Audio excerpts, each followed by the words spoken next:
नमस्कार, आपका हार्दिक स्वागत है हमारे चैनल डिजिटल टेक वर्ल्ड में।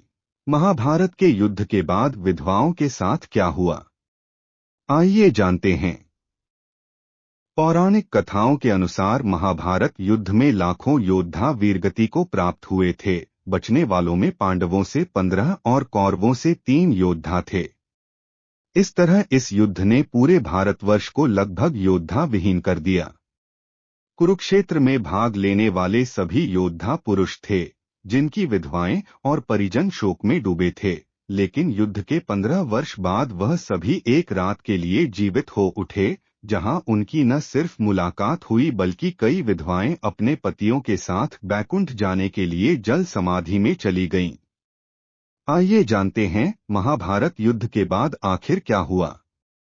महाभारत के आश्रमवासी पर्व के 33वें अध्याय में वर्णन है कि युद्ध के बाद युधिष्ठिर हस्तिनापुर के नरेश बने और 5 भाइयों के साथ राजकाज चलाते हुए ज्येष्ठ पिता धृतराष्ट्र, माता गांधारी और कुंती की सेवा करने लगे।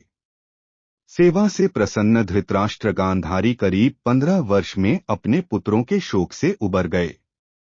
मगर एक दिन धृतराष्ट्र ने युधिष्ठिर से कहा कि पुत्र, हम बचा जीवन वन में बिताना चाहते हैं, हमें जाने दो। इस पर युधिष्ठिर दुखी हो गए, लेकिन विदुर के समझने पर मान गए।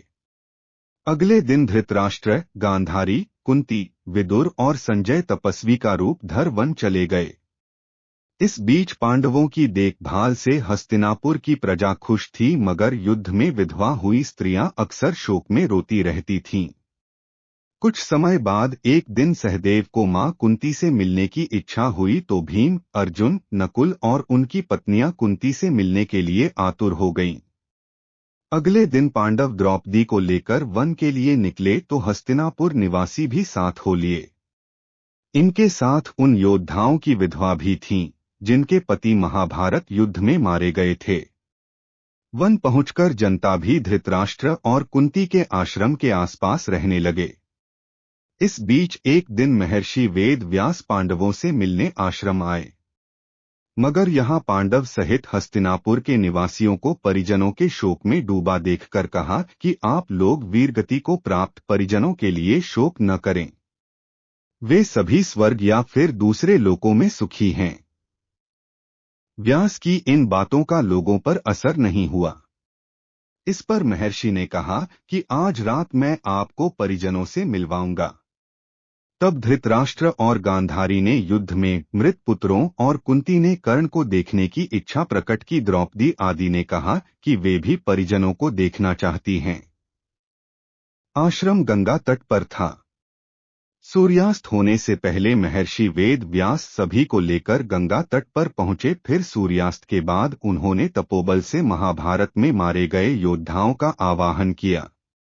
इसके बाद एक कर योद्धा गंगा जल से निकलने लगे।